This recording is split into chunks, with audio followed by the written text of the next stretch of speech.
to the mighty, unprecedented class of 2023, congratulations!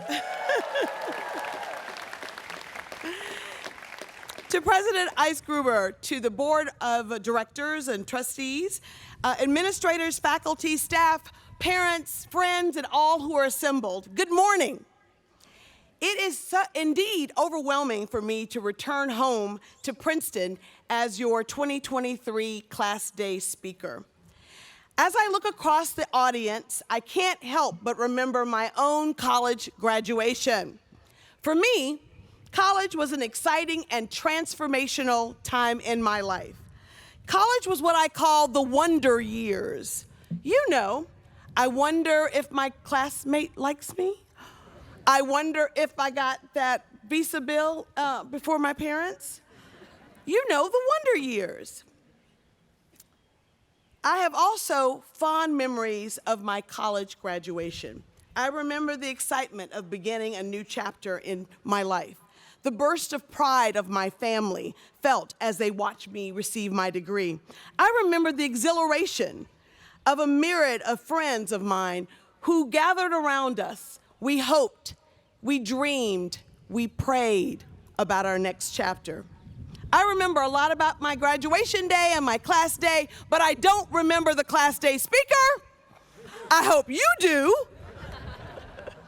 So I'll try to be brief. I can't tell you how excited I am to be with you all today. My love of Princeton stems from a deep appreciation of how much this institution helped shape, mold, and nurture me as the public servant that I am today. However, I wasn't the only Sewell who loved Princeton.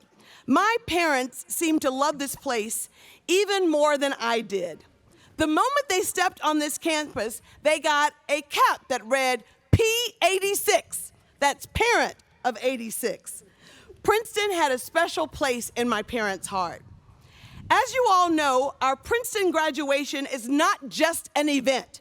It is a full-blown experience. My parents saw the P-Raid, experienced reunions. I think my dad drank a beer at every tent he encountered.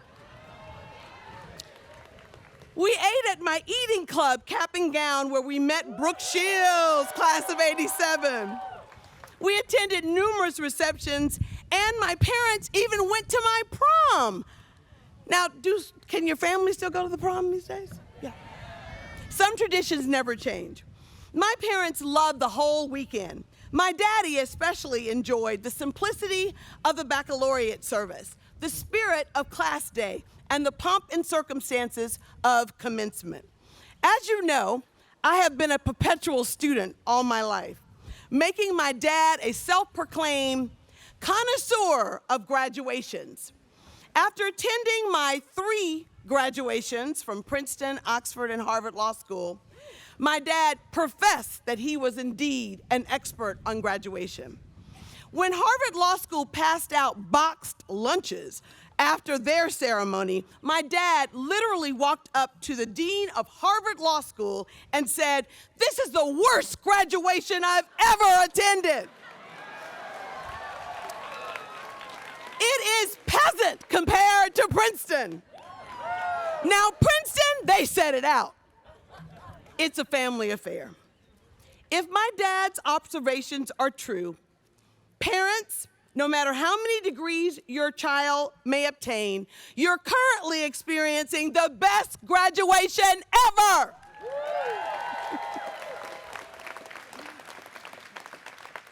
I'm sure my dad is smiling from heaven that I got a chance to experience the Princeton graduation twice. I get a do-over. No longer will I be the class of 1986. From this day forward, I am happy to be the honorary member of the class, the unprecedented class of 2023. And for that, I say thank you. Today, like generations of graduates before you, you will walk through the Fitz-Randolph Gate. You will do so undoubtedly resolved to succeed. After all, you're Princeton students. But you will also do so, I hope, by keeping in mind the mandate of Princeton's motto, to be in the nation's service and the service of humanity. Because class of 2023, our nation needs you. We need your humanity. We need your compassion.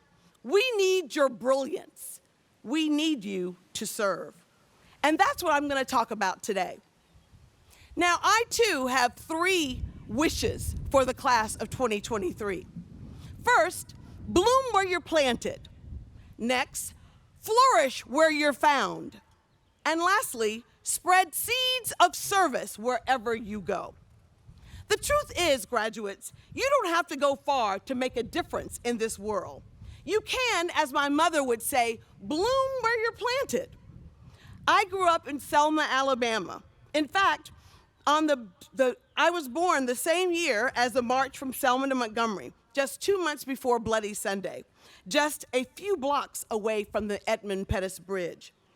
Growing up in Selma, our nation's heroes were my neighbors. Growing up in Selma, I was reminded every day of the powerful change that ordinary people can ignite. Growing up in Selma, I remembered that one day it would be my responsibility to ignite that change. So when I had the opportunity to go from Selma to Princeton, it was with that responsibility in mind. It was a big change to come here from Selma, Alabama. I was 1,000 miles from home, and it seemed light years away from the sense of history that I grew up with. Still, I was resolved to do deep in my roots, to do what I can to help home.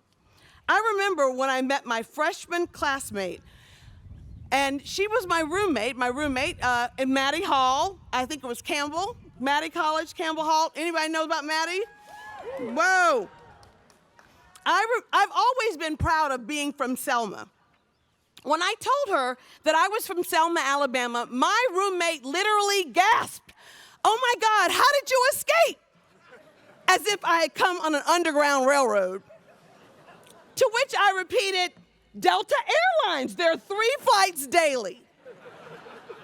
Another time, I was introduced to a senior who had one of those last names that I should have known, like one of those names that are on one of these buildings. When I didn't react to his last name, he said, "Don't you know that I'm a 3rd-generation Princetonian?" To which I replied, "Well, excuse my manners, I failed to properly introduce you to me. You see, my name is Terri Sewell. You know, the Sewells of Selma." Now, you would have thought that I was an heir to the throne of some African country instead of the daughter of a high school basketball coach and a school librarian. After I graduated, and then graduated again, and then graduated again, at those inferior, vastly inferior graduation ceremonies, I didn't go home to Alabama at first. My student loans from Harvard Law School led me to New York City to work at a big law firm where I practiced corporate law for 7 years. The good news is I finally paid off my student loans. The even better news is that I'm fighting in Congress so that you don't have student loans.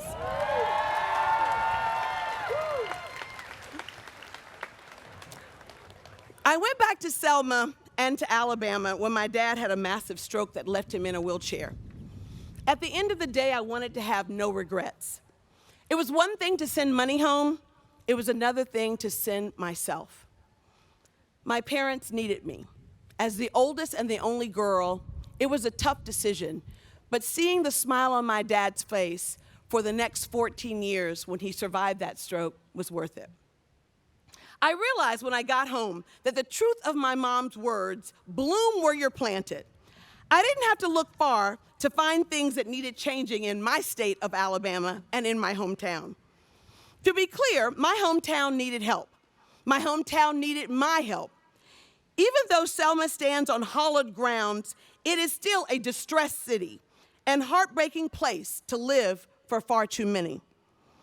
It was and still is the poorest district in the state of Alabama, which is one of the poorest states in this nation. Nearly 1 in 3 people live below the poverty line in my district. The economic freedom that the civil rights activists won through the vote seemingly passed over the place where they fought and died for it. And yet, I know what's possible from my hometown with opportunities and resources. My life's journey is a living testament to it. I remember the exact moment I decided to run for Congress. I was sitting in my usual pew in my home church, the historic Brown Chapel AME Church. Any AMEs in the house? When my law school classmate, then Senator Barack Obama, came to speak in Selma during his presidential run in 2027. He talked about the Moses generation that day from the pulpit. He talked about the generation of John Lewis that marched for civil rights and voting rights. And then he talked about the Joshua generation, those of us who have benefited from those victories. He asked, what will the Joshua generation do to fulfill the debt owed to the generation who paved the way for us? And I felt like he was talking to me. It was a real turning point in my life. I realized that I was no longer the 17-year-old that came onto Princeton's campus. Now I was a full-blown adult, and it was my generation's turn to lead. What would I do? So, Terri Sewell, you know the Sewells of Selma, decided to run for Congress. And guess what? Mr. Third-generation Princetonian even wrote a check.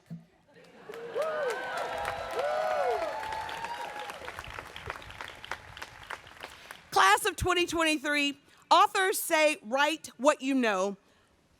Artists say, paint what you see. And my mother says, bloom where you're planted. You can make a difference right where you are. Each of you comes from somewhere that would be better served by your help, your service.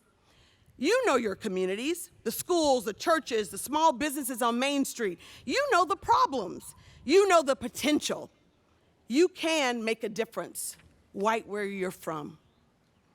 Class of 2023, my second wish for you is to flourish where you are found. Now, Selma formed me, but Princeton found me. My road to Princeton was paved with many benefactors. It was the Princeton alumni, Julian McPhillips, class of 1968, who first introduced me to Princeton. He had read an article about me buried very deep in the Montgomery Advertiser, the local paper, and called my high school guidance counselor to invite me to a gathering at his house the following week to learn more about Princeton. He wouldn't take no for an answer. Princeton found me.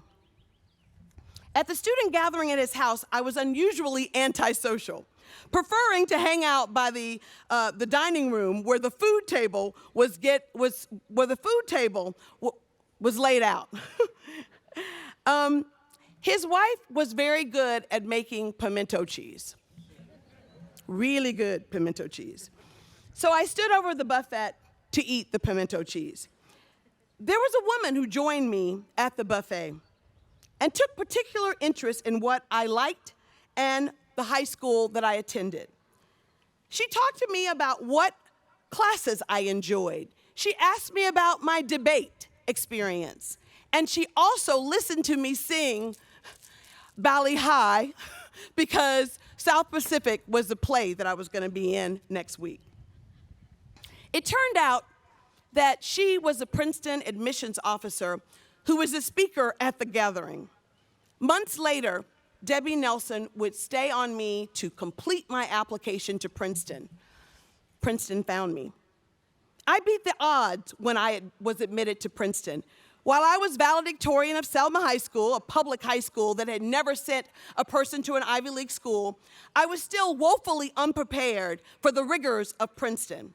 And yet, because of this institution's commitment to diversity, a commitment far ahead of its time, I was accepted, and then given every opportunity and every resource to catch up. Princeton found me. There wasn't that many minority students when I attended Princeton in the 80s. So then we had upper-class African-American students who would adopt freshman students. My big sister walked into the room, and she was none other than Michelle Robinson. Now, you may know her as Michelle Robinson Obama, class of 1985. It was because of Michelle that I completed my science requirement. Yes, Geology 101, rocks for jocks. Princeton found me.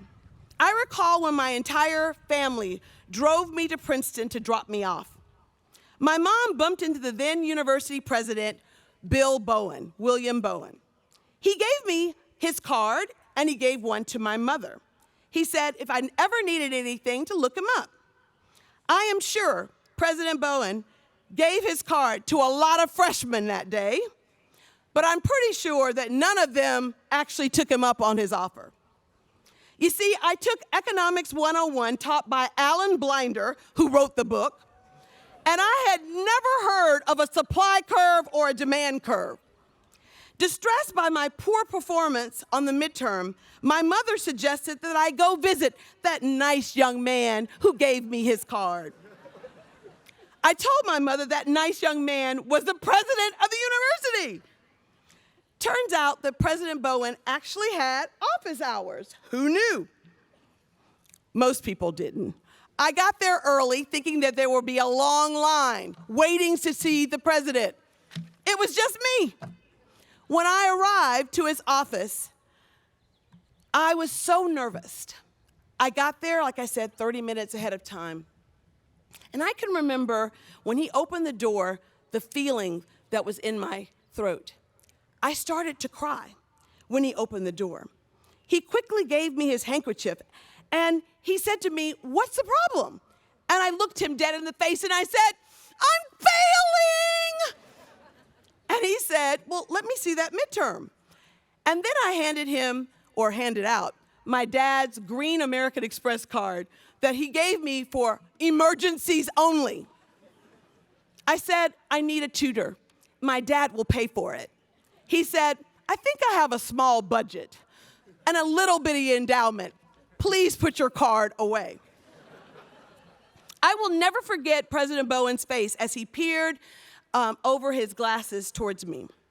He looked at me and then the midterm paper. He looked at me and then the midterm paper again.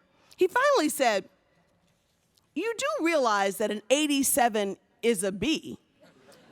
To which I replied through my tears, "But I don't make B's." I handed over my dad's card one more time, and of course he didn't take it. He looked at me and he said, "In your academic life, you will make B's.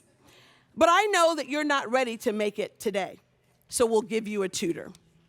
Princeton found me, and President Bowen rescued me. 20 years later, when I was running for Congress, my finance director heard that story about President Bowen and found his number and decided to call him. I was nervous because I didn't think he would remember me. It had been 20 plus years. His assistant answered, and I introduced myself. "I'm Terri Sewell, Princeton class of '86, calling for President Bowen." There was a long pause as I debated whether I should hang up. Surely he would not remember me. But then he answered. He answered and he said, "Is this Terri, I don't make B's, from Selma, Alabama?"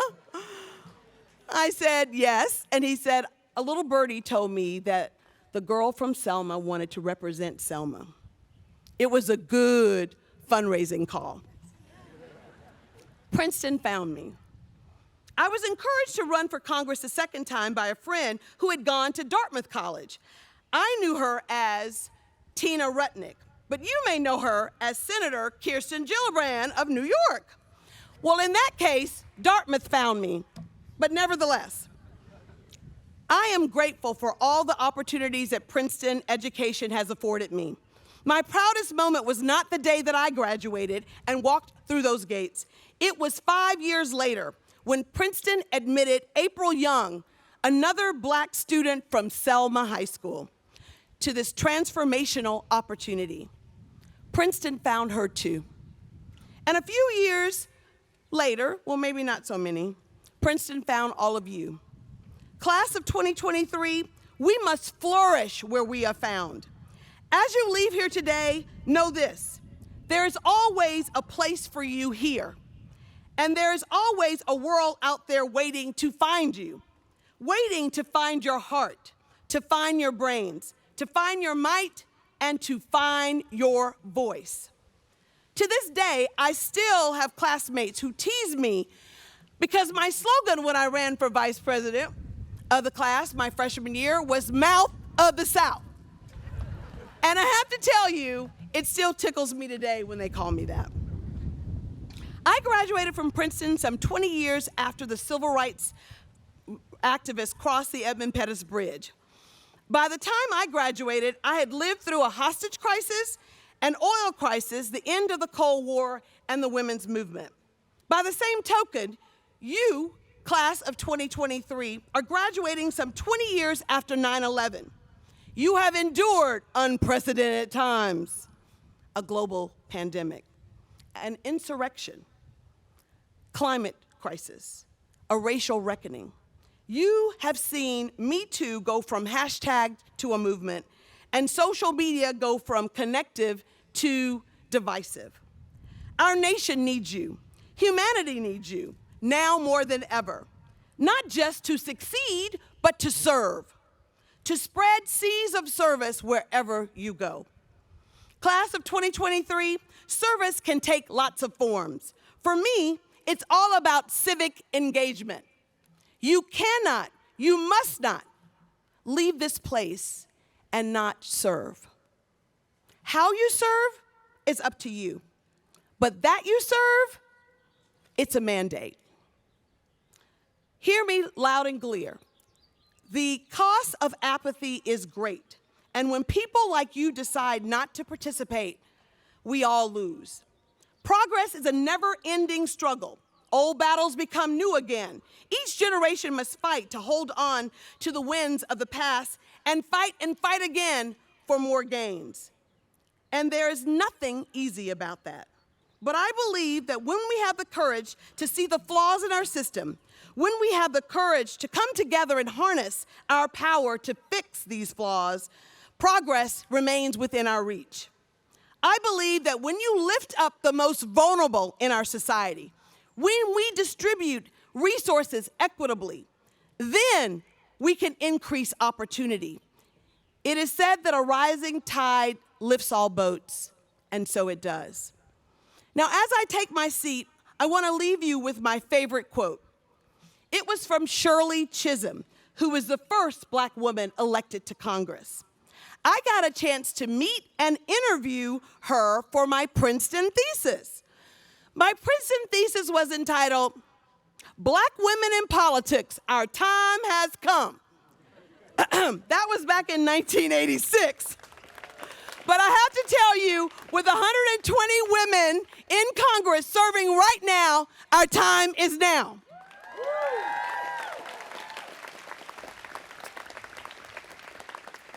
Shirley Chisholm said that service is the rent we pay for the privilege of living on this earth. Class of 2023, as you enter the next chapter of your life, I am asking you to make a deposit on that rent by having a season of service. Whether you're bloom where you're planted or transplanted lots of miles away, have a season of service. Your season of service doesn't necessarily have to be electoral politics, but if it is, I have a card to give you after the speech. Whether you flourish where you're found or are the one doing the finding, please have a season of service. Doesn't have to be a lifetime, but to whom much is given, much is required. My mom used to say, those of us who are blessed must be a blessing to others. You cannot walk around this campus, suck in this air, learn from these brilliant people, and decide to do only the thing that will make you wealthier, happier, and more secure. You have to take a chance. Civic engagement is our birthright. Please, no matter what you do, vote. Vote like your life depends upon it.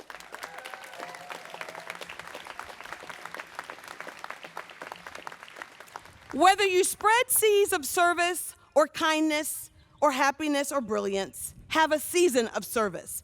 Your season of service is the return on investment that Princeton made in you.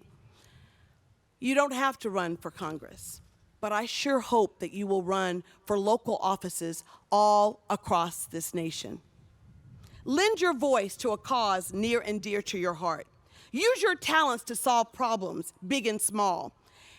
And by all means, vote. Did I say vote? Vote. You have to volunteer, you have to organize, and you have to turn out and elect officials that will do the right thing. And when you do that, you are not only participating, you're not only engaging, but you're making the world a better place. I had the great honor of having as my special guest at the State of the Union in 2015, Miss Amelia Boynton Robinson.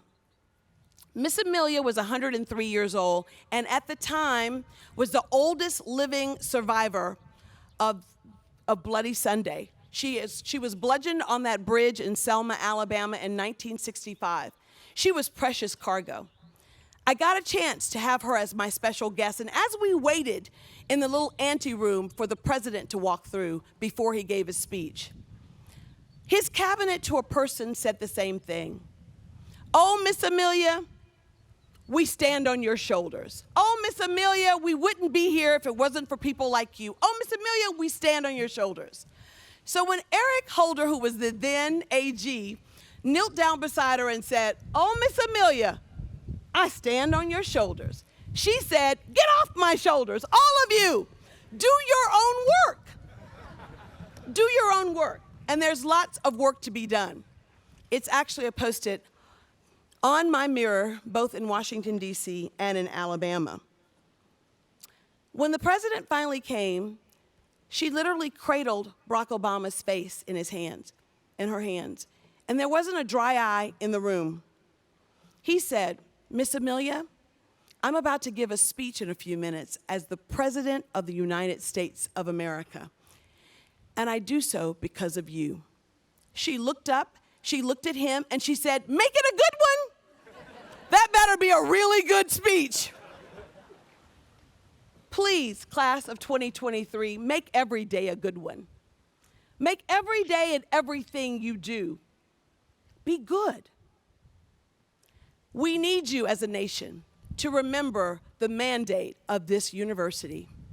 Princeton in the nation's service and in the service of humanity. May God bless you, keep you, and may you remember that Princeton will always be here for you. Thank you.